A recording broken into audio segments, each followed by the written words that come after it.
This is Off Topic, a show where two men with the attention spans of a squirrel try and fail to stay on topic with today's subject. Where will their oral meanderings take us? Well, stick around and listen, because today's Off Topic is... Cassandra Peterson, aka Elvira, Mistress of the Dark, horror icon, and a bit of a real-life Forrest Gump, as you'll come to find. Nate, what do you know about Cassandra Peterson, or Elvira as she's known? Forrest Gump? Does she have mental problems? I didn't know that. We're gonna stick with that. Yes, we'll learn later about how she sits on park benches and mumbles about life being a box of chocolates. It talks to random people at the bus stop. That was one thing about that movie. It's like, who sits there, no matter how nice they are? If someone's sitting there telling me about their life story, I immediately find somewhere else to stand. Right?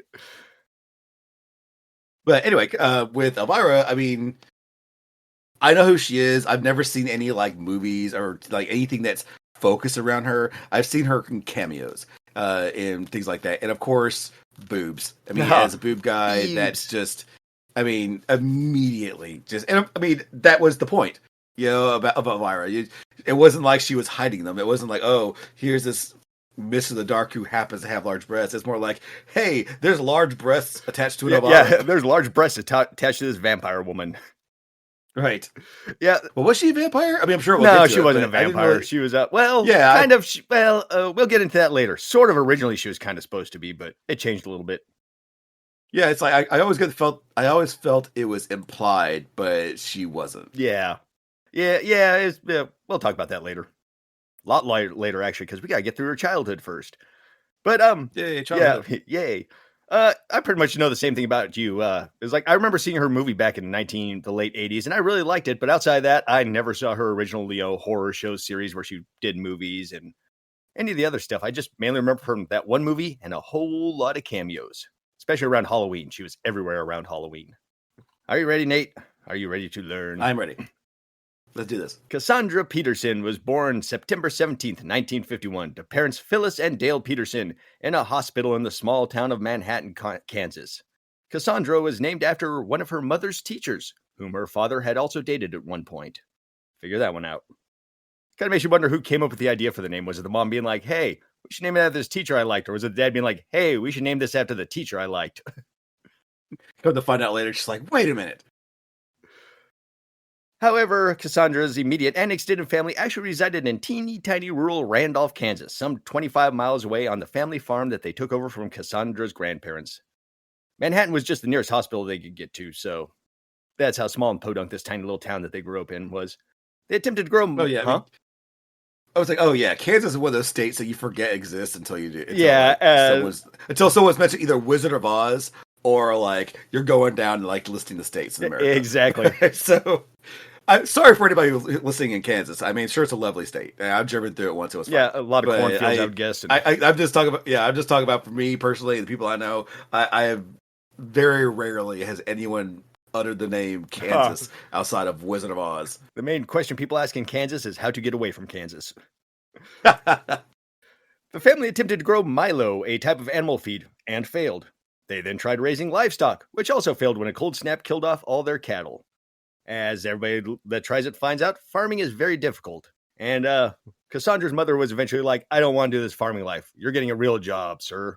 So the dad went and got a job in Manhattan at the Singer's sewing machine store. Back in the day when you could raise a whole family working at a sewing machine store. So they left Kansas? Is that what you're saying? Nope. Actually, they are still in Kansas right now. So how do you work in Manhattan? Manhattan, Kansas. Oh, okay. Which is thoroughly confused. Sorry about that. I meant to... What? It's a very...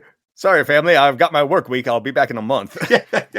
Hey, Jesus Christ. Like, oh yeah, he's a second family no one would ever know. We only see Dad once every 5 years. Yeah, he just works in Manhattan for reasons. But no, there's actually Manhattan, Kansas, which is also Cassandra calls the Little Apple, or the city that always sleeps.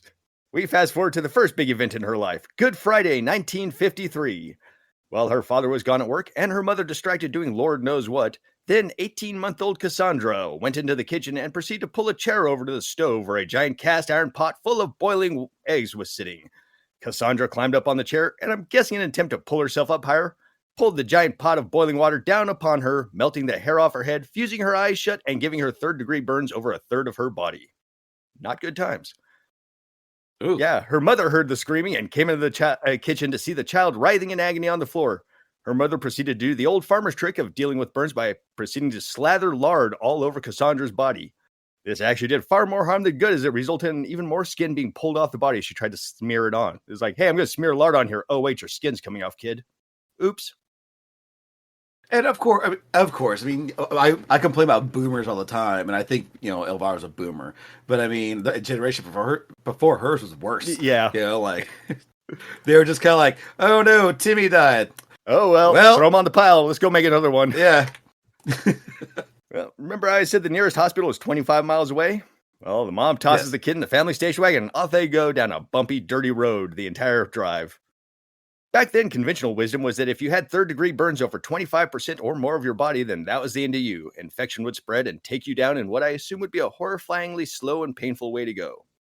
Now, here we have baby Cassandra well past that 25% mark, and even more damage done from the lardening her mom performed. And then the whole, long, half-hour drive from the podunk town. Well, either they're dead or wish they had been, or others wish, or one of those people's like, okay, look, don't look over there because you'll throw up. Yeah. But here comes Elvira. Okay, everyone look down, be polite. She's very nice. It just, and I mean, I know it's a terrible thing to say, but everyone knows what I'm talking about. There's always that person who came in. I'll never forget, the first time I saw that in real life, not necessarily burn victim, but just someone who was, let's say, on the scale of 1 to 10, will never crack a 2. Huh. But it's this poor guy. I really did feel bad for him. He had the aging disease, and the aging disease of the movies is always like fucking Robin Williams. It's like, oh, he's 10, but he looks like a 30-year-old man. It doesn't look that way. Yeah, they do not look human. I mean, they look like some sort of. I feel bad saying that. Yeah, you'd think they were an alien or something that came out of a pod a moment ago. Yeah, and so I went to my the high school prom for my girlfriend at the time, and she went to another school, so I'd never been there. It was Alabama, and we went there, and there was this poor kid. I mean, he didn't have, he didn't much longer, but it really will. Like, I'm stuttering on because I want to make be nasty, but I will say it was heartwarming. In this little Alabama, Phoenix City, Alabama, no name, whatever. Like, people were really cool with him. He wasn't ostracized. Like, he was at this prom. Like, girls danced with him. None of them were his girlfriend. Let's not say that.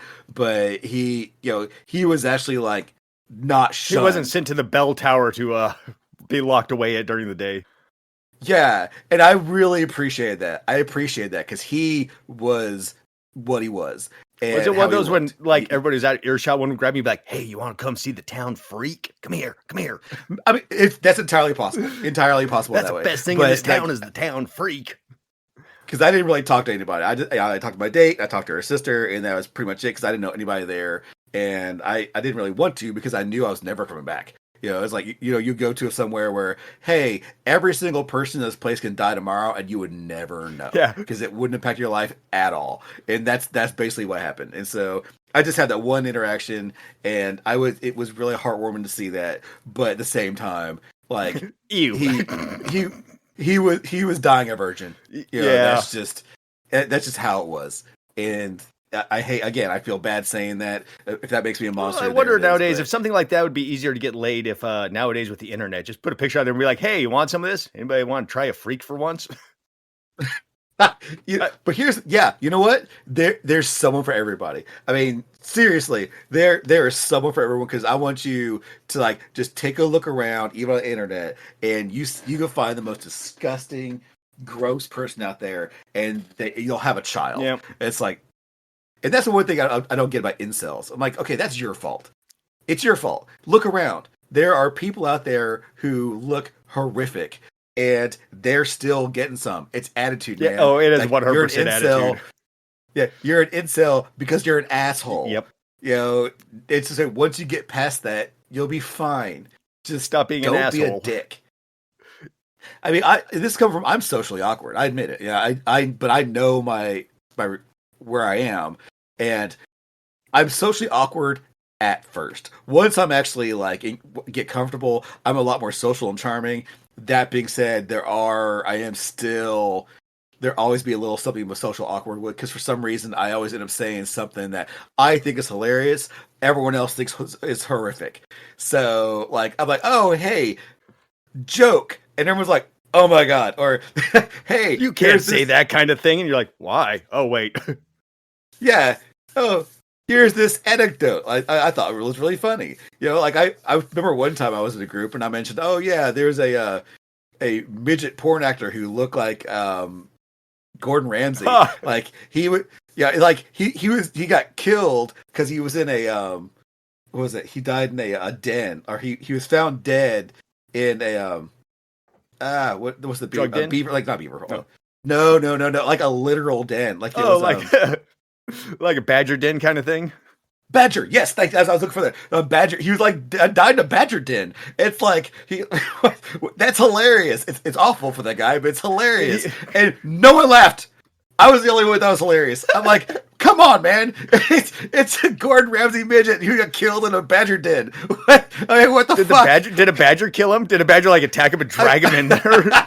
I don't. Honestly, I don't remember the story that much. I just remember that, but he ended up in a badger den. I'm like, why am I the only one laughing here? He was doing a bestiality video gone wrong. The camera crew was just like, oh, we can't fix it. Oh, bye.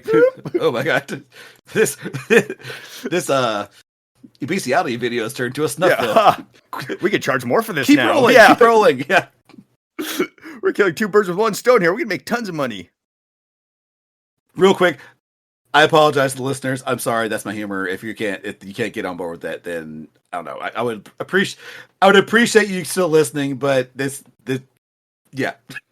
So she got burned, but I mean, obviously she came out okay. So how that happened? Lucky for everyone involved, this tiny little hospital in Manhattan, Kansas, actually had one of the best burn treatment wards and doctors in the U.S. at the time.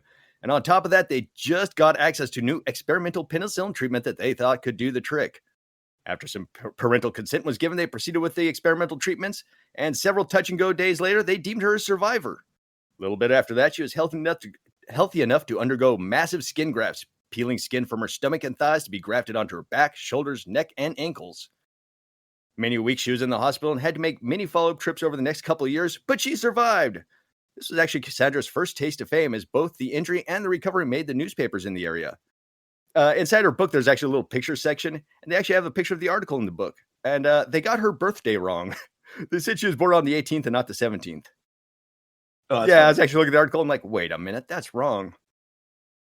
And sadly, it did bankrupt her family to do it. Or not sadly, it was like sadly versus nowadays. Not like, oh, darn it, it didn't bankrupt. You know, it's like, I mean, like, sadly for us in the future, it's like that would ruin a family. Back then, it's like, okay, came out with it. We're yeah, okay. Right. I'll pick up an extra shift at the swinger store. That'll cover all these medical bills. There you go. Well, she was left alive. She was also left with massive red and purple scars over a good portion of her body. These scars would actually wind up being with her for a fair amount of her life, and were actually kept in mind for the Elvira dress, as it was designed to conveniently cover up the worst of her scarring. As you can guess, these scars that she had led to self-confidence issues, which were exacerbated by her fellow students teasing her or treating her differently. However, the worst of the bullying would actually come from Cassandra's emotionally and physically abusive mother, who would use her scars to belittle her whenever she felt like crushing her daughter's spirits.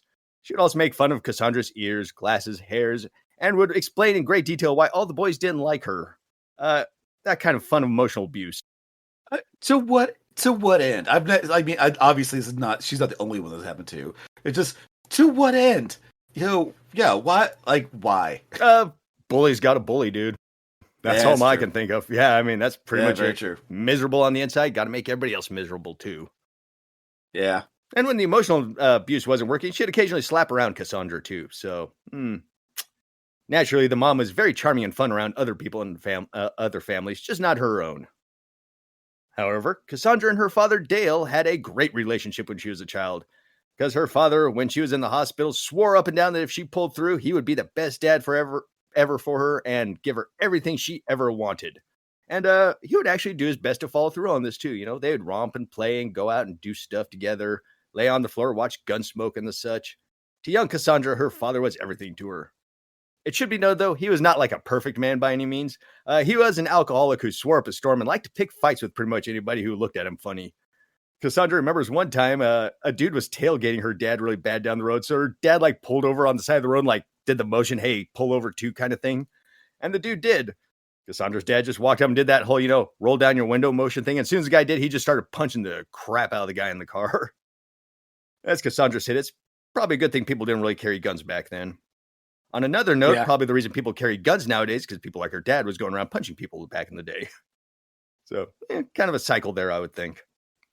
She also remembers one time her dad and uncle got into an argument over band leader Lawrence Welk, and that led to a huge fist fight on the side of the road. Literally, the dad just pulled over and said, like, I will not hear you slandering band leaders in front of my parents again. And they just got into this huge drag-out fight on the side of the highway. Cars driving by, honking, waving, cheering. She was like, huh. Fucking Lawrence Welk. What was that? I said, fucking Lawrence Welk. Oh, you got to hate for Lawrence Welk? Have you ever seen Lawrence Welk? That's just awful.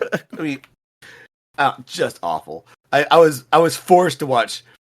I was forced to watch it when I was a kid. I was forced to watch it. It was just awful. I mean, it was pointless. Hey, let's get these people who are 1 foot in the grave. Let's have them dance the dance floor while I don't know, some jackass plays some music.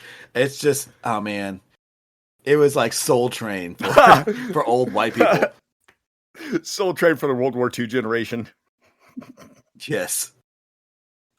Lawrence Welk on Soul Train would be kind of funny. Also, another upbringing note for Cassandra. Her grandmother was a hardcore Jehovah's Witness who spent much of the time explaining to her how she and everyone she knew was going to hell for awful people. Everybody's going to hell in that woman's mind. This led to Cassandra not being a religious person, as it often happens in these situations. Cassandra had also learned that before she was born, that same grandma was also caught exchanging sexual favors to a pharmacist in exchange for pain pills. This led to grandma getting years of electroshock therapy as a treatment for addiction. 1940s electroshock probably was not fun. I mean, she was lucky she didn't get lobotomized. Yeah. Let's be real. Yeah. Probably lobotomy cost more or something, or the lobotomy guy wasn't in town that week. Right? Like the traveling lobotomy guy? Yeah, apparently it was only like a very small group of people that did lobotomies, really, and you kind of had to like grab one as they were going through town. Oh, yeah. Well, I listened to that last podcast on the left about lobotomies. Yeah, definitely. It was a small group of people, but they just did it. They would do it on stage. Oh yeah. They'd be like, hey, we're going to do a full performance of a lobotomy. Anybody want to bring your kids up here? Yep. Got any kids with problems? We'll lobotomize them right here on the spot. That's exactly right. Yeah, it's like, I don't like my kid. Lobotomize him. Let's all watch. Whee! Daddy? No, get on stage. When Cassandra was in first grade, the entire family decided to pick up and move to Manhattan. Partly because that's where the dad worked, but also because the city of Randolph that they were in had been beset by massive flooding that pretty much wiped out the entire town. And the government came in and said, we're going to buy up all this property and turn it into a giant reservoir. So everybody got a pittance of money that wasn't even really worth it and took off for new homes, set up new towns, set up new routes. So again, so clarify Manhattan, Kansas. Manhattan, Kansas, yes. Every time we say Manhattan, I'm like, Right. Yeah, keep correcting me on that too, because we won't be saying Manhattan, Kansas that much anymore after this. But hopefully not. She'd never left Manhattan, Kansas. Who are we talking about? The entire Elvira show is filmed from the basement in Manhattan, Kansas. Right. It's like a fucking Wayne's World. Actually, it was almost 1 year after moving to Manhattan that the whole family decided it was time to make a change and pick up and head to Colorado Springs, Colorado, where basically it was the entire extended family living under one roof. Cassandra, her parents, her aunts, uncles, cousins, grandparents. Sort of almost like a, what's the term I'm thinking of? Beverly Hillbillies sort of method. Except Kansas Hillbillies, I guess, living in Colorado Springs. Compared to where she grew up, Colorado Springs was a huge culture shock. She finally got to see, guess what? Minorities, which she, according to her, she didn't really know existed, that there was, non-white Christian people around. Also, keep in mind, I think she was like 4 or 5 when she moved there, so not exactly old. Her dad would get a job at the local Sears, which entitled him to a 20% discount on appliances and clothes. This meant tacky outfits aplenty for Cassandra and a really neat garbage disposal that was her dad's prized possession. This is kind of a funny story. Whenever a company would come over, he would show off this garbage disposal's power by taking a glass Coke bottle, throwing in the disposal, turning on the water, and letting the disposal rip. After a few moments of god-awful noise, her dad would open up the garbage disposal basin to reveal that all that was left was just fine powdered glass from that Coke bottle. Oohs and ahs were had by the guests, but her dad would take it one step further, and he'd take that powdery glass paste and smear it all over his face to show off. Why? Well, he was an alcoholic, so it might be that. Yeah, it might have something to do with that. Even Cassandra was like, why did he do that? I don't know. Don't look him in the eye. Yeah, I don't know. That just kind of feels like that'd be a good way to give you skin cancer or something. Rubbing glass paste all over your face. While her dad was away at Sears, her mom made some extra money by running a daycare in the house. This meant that there were several screaming infants and toddlers in the house during the day. And this, along with an abusive mother, made for her not to want kids as an adult. For Cassandra to not want to have kids as an adult. Yeah, that would do it. Yeah. Like, oh, my daughter has horrific burns. Let's make fun of her. Why won't you give me grandkids? Yeah, exactly. This also meant that Cassandra, every chance she got, she'd go hang out with her only real friend at this point, the neighborhood latchkey kid, Marilyn. And together they would read books, ride horses, scrape together money, and buy thermometers so they could play with the mercury within. Fun times in the 50s. Right. Yay, mercury. Yeah, exactly. She was like, hey, it was cool little balls you could just play with and roll them around in the palm of your hand. My dad actually said him and his friends used to do the same thing back in the day, too. So, Oh, yeah. Yeah. Actually, I guess the real danger for mercury is inhaling the vapors more than handling it. Because I guess it kind of almost vaporizes like a little bit above room temperature. And if you breathe those vapors, that's really what gets you more than handling it. Oh, really? Yeah. I've never met. I was always told, like, don't mess with it. No, it's still best not to touch it. Thermometers. Though. Yeah. Thermometers, like, don't break it. Yeah. Most of them have alcohol in them nowadays, though. So, yeah. Oh, yeah. Yeah. Mercury's not using thermometers anymore, I don't believe. It's all just alcohol. When she was 8, her cousin Daniel would take her to go see movies on the weekends. And one weekend, she saw one of 2 movies that would change her life forever. This one was the first horror movie she would ever see, the Vincent Price classic House on Haunted Hill. The movie terrified her, and for weeks afterwards, nightmares would cause her to wake up screaming in the middle of the night. This actually got her cousin Danny in trouble for taking her to see a horror movie. Yeah, right. Actually, I watched that. I watched the movie. It's free on YouTube if you want to see it. And I flipped it on, just like, I wonder if this is any good. And actually, it kind of is. It's a nice suspenseful movie. It's not like ooh booga booga scary, but it's got good dialogue, good story. Ending's kind of cheesy, but other than that, I actually liked it. It's only about a little over an hour, so not bad investment either. Which one was this? House on Haunted Hill, the original Vincent Price one from 1956, I believe, or 1959. Yeah. I haven't seen that. I saw the remake. I saw the remake too, which I actually like the remake as well. Even though apparently it is like universally panned and hated, I guess. The remake is? Yeah. Yeah, I mean, because it was cheesy. I mean, let's be real. It was cheesy. But I still enjoyed it. Oh, yeah. I mean, yeah, there's nothing wrong with cheese. Now, The Haunting of Hill House, that's something else entirely. That's really good, but I don't think I've seen that also one. a Netflix series. It's a miniseries on Netflix. It's really fucking good. Oh, interesting. Maybe I'll check it out someday. He said, fully intending to never check it out. Right. Yeah, it has what I consider one of the best reveals in a horror like story.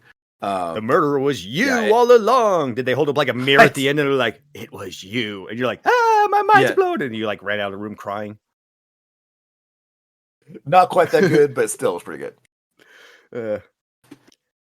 Much as that movie terrified Cassandra, she couldn't get enough of the horror genre. Some of her favorites included a series of Roger Corman horror movies that are very loosely based on Edgar Allan Poe books.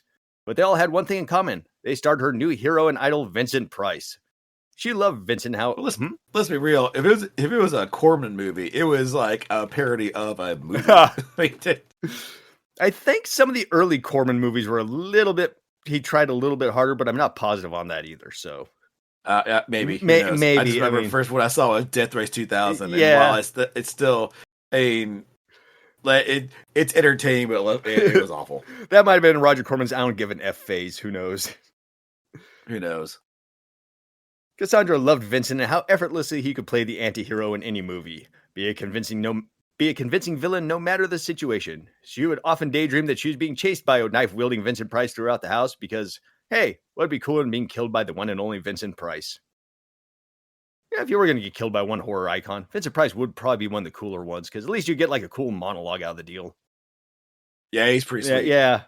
His voice is just like yeah, and man, that dude can deliver lines really good. At the beginning of House on Haunted Hill, he has a pretty good monologue, and you just hear the disgust for his wife's in his voice.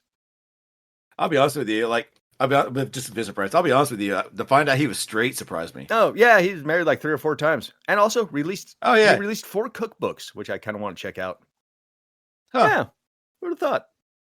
Late night horror movies on TV, Twilight Zone, Outer Limits. She couldn't get enough of these things, and Halloween quickly became her favorite holiday. And unlike other girls her age who played with dolls, Cassandra played with monster figures. And she was quickly known around town as that sweet girl who's kind of weird and plays with monsters instead of dolls and toys. She also really loved, one day when she was looking through a magazine and she realized those, like, monster resin models you get back in the day of, like, Dracula and King Kong and the such. Those were her favorite toys in the world. She would demand those every Christmas. Be like, I want to build some models. Apparently, some of those are actually worth tons of money nowadays, like the OG ones from the 50s. Oh, I'm sure. Yeah, she was like, I really wish I had a bunch of those, but her mom threw them away during one of the moves, which, as that tends to happen. Well, also that's one of the reasons why they're so. Yeah, that's exactly why all that worth stuff so from that much. era is worth so much money because people would just like threw it away, not thinking it was going to be worth anything. Same with the. Well, it's not just that, but also parents were assholes. Yeah. This is for children. Yeah, right. Yeah, throw it away. Like, oh, you asshole. You just turned 13. We're throwing away all your toys. Now we're giving you nothing but guns and porn.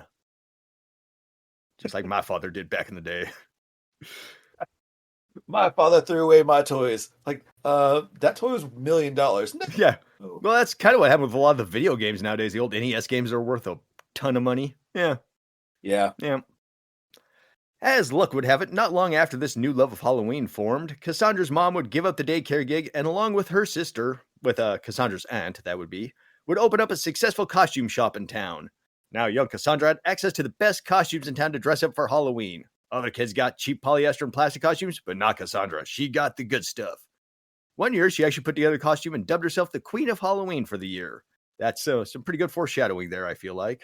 Halloween continued to be Cassandra's jam for several years. That is, actually, I want to go back real quick because I brought up the sister thing. Cassandra did have 2 sisters growing up with her at this point. So, and I mean, they're about.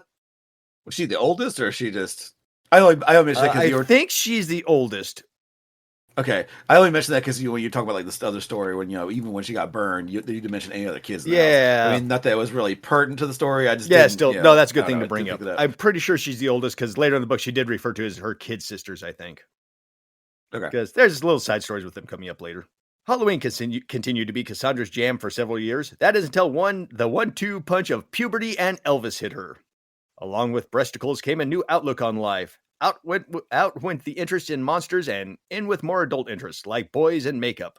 Vincent out with the monsters, in with the dick. That's basically exactly how that happened. Vincent Price now took a backseat to her new hero, Anne Margaret. Gone were the fantasies of being murdered by Vincent Price, and now they were replaced with fantasies of her being Anne Margaret, being a showgirl and acting alongside Elvis. Out with the fantasy being murdered by Vincent Price, in with the fantasy being murdered by Anne Margaret. Yeah, at the age of 13, she saw Viva Las Vegas with Anne Margaret, and at that moment, that is when she wanted to be Anne Margaret. That was her idol and her obsession. She watched that movie over and over and over, memorizing every line and dance move in that movie. And she also loved the chemistry between Anne Margaret and Elvis and was like, I want to be there. I want to be in Elvis's arms. Viva Las Vegas also introduced her into the glitzy and glamorous looking world of the Las Vegas showgirl. And that was something that she would now think of her as being her dream job. As soon as she saw Viva Las Vegas, she was like, I didn't know that was a job where you could be a Vegas showgirl. And she just loved the whole pageantry and the outfits, the costumes, so on and so forth. So now that Cassandra and her friend had puberbated, they started dressing in skimpy outfits, and thankfully by now Cassandra's scars had kind of healed to the point where they were no longer bright red and purple, but she was still quite self-conscious about it and would dress around it. And basically make the scars so they weren't quite as so obvious, and use makeup to cover it up too. She also made friends with an older 18-year-old girl who taught her how to do sexy walks and put on pointy bras properly and the such. Pointy bras. I'm so glad it's not bad. Yeah. Hey, like you see those old 50s and like whatever. It's just like 2 traffic cones on your chest. Right. Like this, that looks stupid. I mean, that doesn't make breasts look bigger. That makes you look like a polygon. Cassandra and her friends started going to the local music venue, the City Auditorium, every chance they could to see every band they could. They were really big into music at this time, as most teenagers were. Her and her friends became adept at sneaking backstage to see bands and get autographs. She met such famous acts as Strawberry Alarm Clock, Buffalo Springfield, Steve Miller, and also the Yardbirds. Eventually, they would upgrade from stalking bands backstage to stalking bands at the hotel rooms before and after shows. And Cassandra was particularly good at this. She says she hung out and made out with a ton of musicians and yet remained a virgin the whole time. Cassandra refers to this as her virgin groupie phase of life. That's actually one of the chapters in the book, The Virgin Groupie. With most people, like, they would say that, like, oh, whatever. But if Elvira is just saying, yeah, I believe her. Yeah. Because there's, with her personality, with her sex symbol status, she has no, like, reason to lie about that. No, she's actually pretty forthcoming in her book, which makes me believe her on a lot of stuff good too, because she's flat out like, yeah, I screwed up here, I shouldn't have done that and stuff. And which you gotta respect. Yeah, exactly. In fact, that band, the Yardbirds I just referenced, very famous band. It had people in there like Eric Clapton, Jimmy Page, Jeff Beck, a few others. It was kind of like a rotating cast of guitarists at one point. Well, she figured out what hotel they were staring at and made her way up to, into their room. And next thing you know, she's on a bed with Jimmy Page, making out with him. And Jimmy Page would eventually become the lead guitarist of Led Zeppelin. It was also the first penis she ever touched. And she actually says in a book, she's like, yeah, it was the first penis I ever touched. And I remember thinking to myself, it feels kind of like a worm. And then she apologized to Jimmy Page for saying that in her book. Yeah, I would imagine. Yeah. Like, I don't want to be a compare. Like, come on, man. Yeah, right. Like, at least say a snake. Yeah. Jesus. Shortly after she touched that penis, panic set in. She ran out of the hotel room screaming, I'm a fucking virgin, apparently leaving a very confused Jimmy Page in her wake. She's like, I don't know why I yelled that. It made sense in my mind, I guess, but I was, 13 and confused. Or maybe she was like 14 or something. Dude. Even still, she also unintentionally saved him from being a pedophile. Yes, this is very true. I probably know they weren't carting people at the door, but Jesus. Yeah, and also, there wasn't really bouncers. It sounded like she was just like, hey, I saw them like checking into this hotel, so she just like wandered up and just checked floor to floor until she was like, hey, that sounds like a band over there. And they just walk over and knock on the door and be like, hey, what's up? Yeah, I'm sure he rolled out of bed, went back in the lobby, and found someone else. Absolutely. Mere moments later. Right. Yeah. She actually did have some bad run-ins. At the age of 15, drunken Eric Burden from the Animals, he basically convinced her to give her a ride back to his apartment. And as soon as they got back there, he like took the keys from the car and was like, you know what you got to do to get these back. Her. She wisely just started screaming, hey, this asshole stole my car. Help, help, help. To which Eric Burden just got pissed off and like threw her keys in the bushes and disappeared. So, hey, you gotta do what you gotta lead singer of the Animals, kind of a dick, apparently. Yeah, clearly. Yeah. But she was smart about it. She didn't like roll over and give up, or she didn't, good on her. Yeah, exactly. Cassandra, however, was blindsided by one side effect of going through puberty. This is kind of a bummer. Right after she got her tatas, she ran up to her dad after work, hopped up on his lap, and gave him a big old hug and kiss, just like she always had when he'd come home from work. This time, she was greeted with an angry shove and a dad growling at her, you're too old for that kind of crap. Knock it off. This actually devastated her because, if you remember, her mom's emotionally and verbally abusive, and now her dad, the booze hound, is all of a sudden took away kind of the last bit of parental affection she had. Because I guess it wasn't even like a sit her down and be like, now, honey, here's what happened, blah, blah. It was just like a, bitch, get off me. Leave me alone. And he just kind of went with that after. That's fucked up. Yeah. There's way better ways of going about that.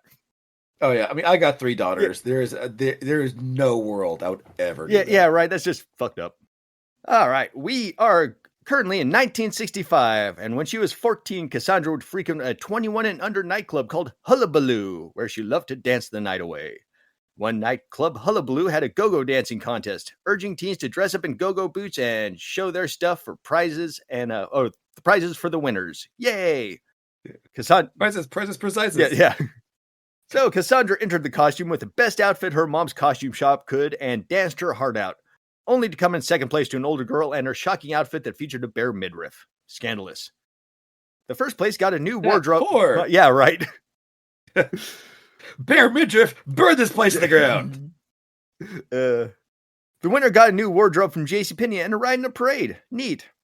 Cassandra's second place prize was a job to go dance at a nearby Club A Go-Go, a 21 and over club. Well, that seems like a better deal. I mean, like, yeah, sure. Well, actually, the first place got the job too, got the gig too, got an offer. Oh, okay, Yeah. okay, that makes more sense. I was like, okay, you get a momentary fame versus a job. Yeah, right.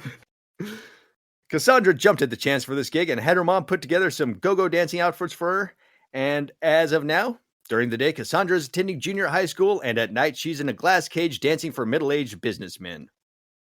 Again, there's so many problems. Yeah, in her book, she's like, hey, when I was 14, I was like, hey, this is awesome. I'm dancing for middle-aged businessmen. This is cool. And as an adult, she's like, that wasn't really that cool. No, not at all. Yeah. The guys there also gave her the nickname Big Red because of her giant breasts. Once again, kind of creepy because she's 14. Yeah. Yeah, apparently she had massive tatas for 14. Like to the point where when she was 14, people were like, are those real? Or you have to give me the number of your doctor for those great fake breasts. She's like, they're real. Also, people thought it was kind of, sometimes people had a hard time believing that, a 14-year-old be dancing at a 21 and over club, I guess. Oh, I would too. Yeah. I mean, like, what asshole's going to have a 14-year-old dancing at 21 over club? But apparently them. Yeah. She wasn't the only one either. They're dancing at that age. They ranged anywhere from her being the 14th, the youngest, all the way up to, I believe there's like one that was almost 30 working there. And everybody's like, my God, she's so old here. In between dancing sets, Cassandra would also sit back, light up a cigarette, and do her homework while enjoying a White Russian. Enjoying the American dream, I guess. It was also here at Club A Go-Go that Cassandra would run into traveling burlesque actor Tracy Summers, master of the nipple tassels. She had all sorts of elaborate routines, and the club patrons loved it. Spin one tassel, spin the other, spin them in reverse, spin them forward. Because give people directions. Yeah. Cassandra was mind blown by this new concept and immediately went about practicing this new art. This, at least at first, led to many sore breasts, nipples, chafing, and some bleeding. Apparently, you got to make sure they are attached properly or you're going to have a bad time. Those are her words. Make sure you use the right glue and tape and this and that. Yeah, I mean, your breasts aren't really known for being like able to withstand a lot of punishment. Yeah, they're more of a precision instrument or something. I don't know what the term is. Were her parents okay with this, Nate? You might be asking. Well, actually, I'm assuming yes. Not really. But at this point, Cassandra was kind of an uncontrollable wild child who was sick of her home life. And she was kind of in that I'm going to do what I want phase. So the parents were like, well, at least she comes home at the end of the night. So I guess that's all right. That's something. However, that would kind of change shortly before Cassandra's 15th birthday when her and her mom got into a huge blowout. And the mom smacked Cassandra right across the face. This wasn't unusual because, the belittling and smacking happened often. But what was unusual this time is Cassandra, who had enough by now, opened up a can of whoop ass on her mom, knocking her to the floor and confusing everybody involved. She just grabbed her shit and just moved right on out. Started couch surfing between coworkers and friends' houses, and eventually using her go-go dancing money to move in with a fellow dancer who was 18 and could sign an apartment lease. So yeah, I mean, she had a job. Yeah. I mean, it surely wasn't a career, but I mean, she had a job that had money. And arguably, she probably had enough to move in somewhere herself, but she just actually, she kind of did. She just couldn't sign a lease for an apartment at the age of 14, which is why she had to get with the 18-year-old. And also, she was like, and this lady was 18, so she could actually handle a 14-year-old, unlike a lot of people probably. Yeah. So Cassandra was on her own by now, but she didn't really disown her parents or anything like that. She would still go visit them and hang out. And occasionally, they would show up and go on family vacation with her sisters and this and that. But anytime they hung out for more than a short bit, things would kind of get bad again and be like, hey, maybe I could move back. Nope. This is why I moved out. Yeah. Yep. I mean, good on her for even going back, not cutting off. Yeah, she didn't like fully disown because she was like, I still love my family. I want to go out and see if we can work things out and stuff. And kind of did-ish, Still familiar love there, I guess, in a way. I guess. Yeah. At the age of 15, Club A Go-Go was out for Cassandra, and now she was go-go dancing at Fort Carson Army Base. Yes, back in those days, the government would hire teenagers to go-go dance for the troops and entertain them before being shipped off to war. That means if you paid taxes back in the 60s, you helped pay Cassandra's way. This job was even more lucrative than the Club A Go-Go because lonely and scared soldiers would throw money on stage at Cassandra and attempt to forget the fact they were about to go off to Nam and get murdered. And in Cassandra's mind, this was kind of a little hypocritical of her because she considered herself a peace-loving, war-hating hippie, and here she is working in a military base. But the money was so good, she kind of put her little quabbles to the side. And also, she kind of made up for it, too, by actually, hanging out and consoling the soldiers and listening to them and helping them through their, hey, I'm going to go off to war and die speeches kind of thing. Because she said the overwhelming majority of people that knew they were going to be shipped off to Vietnam were not excited about it, obviously. Yeah, who would be? Outside of like maybe, I don't know, a psychopath. Like, yeah, she said there was a few of them that were like the whole, I'm going to go kill me some so-and-sos. Isn't that awesome? But she said those were in the great minority, and she actually avoided those kind of guys because, Well, I think everyone should avoid those kind of guys. I agree with that. Usually those kind of guys do go off to war, and then they realize it's not nearly as cool as they thought it was going to be. Yeah. Yeah. Or you have those stories where, I can't remember which serial killer it was, but he got shipped off the knob and ended up being in the kitchen. Yeah. And they're like, oh, I want to go kill people. Yeah. Yeah, I think that's kind of how, you've run into those military guys who tell a lot of really tall stories that don't make any sense and you're pretty sure they're lying. I have a feeling that's because they wanted to go off to battle and stuff, but it turns out they just wound up being on a base cleaning porta potties around the clock or changing oil in Jeeps, because there are a lot of jobs in the military that are literally just jobs. Yeah, exactly. Yeah. Your job isn't always to go kill somebody. Sometimes your job is to stay at the base and manicure the lawns, because that's a thing. At this point, so that's what needs to happen. Yep. You got to have those nice manicured lawns. Being a hippie, she did smoke a lot of weed, smoked cigarettes, and drank, but at this point, she wasn't really into much other drugs. She tried cocaine at this point, but she was so hyper as a kid, cocaine just kind of made her more annoying and not much else. And also, she realized it made her more annoying and annoyed other people. And, when you're high on cocaine and you're aware you're being annoying, it's probably a bad cycle to be on. Cassandra also did try smoking opium once at this point, and she said that just resulted in her in staring at the fish tank for hours and hours and coming up with little plays for the fish to do in her head. I will say that was one thing I've never done and I always been curious about. Opium? Yeah. Yeah. Maybe when I'm old and the kids are all gone and I'm sitting there in the old folks' home, hey nurse, bring me some opium. Yeah. Google opium den online, be like, ooh, there's a local opium den I can go visit. Just one of those where you just lay on a mattress with one of those long pipes like back in the 1800s. Oh yeah, this old Asian guy stops by. Yep, 100% old school, late 1800s opium den where you just lay there barely conscious and somebody just loads your pipe again for you and just keeps on walking. You're like, puff, puff. Well, actually, hell, I mean, it'd be in the future. Okay, instead of staring at the wall, give me an opium den, put on a VR thing. I'm flying through space. Hey, this is amazing. Hey, man, if you're retired and done your time for society, fuck it, go for it. Right. Also, around this time, she did try acid once, and it's kind of one of those stories as old as acid is, where it's like, her friends were like, hey, we bought this acid. Here, hold this for a second. And she's like, eat it? All right. So she took the entire group's dosage in one go. Which, also, too, when she started tripping, they're like, what'd you do? She's like, oh, I took all that acid you gave me. And basically, as soon as she started tripping, everybody realized what she did, and they all got really pissed at her because, that was all of ours, you dumb bitch. Oh, I thought they left her.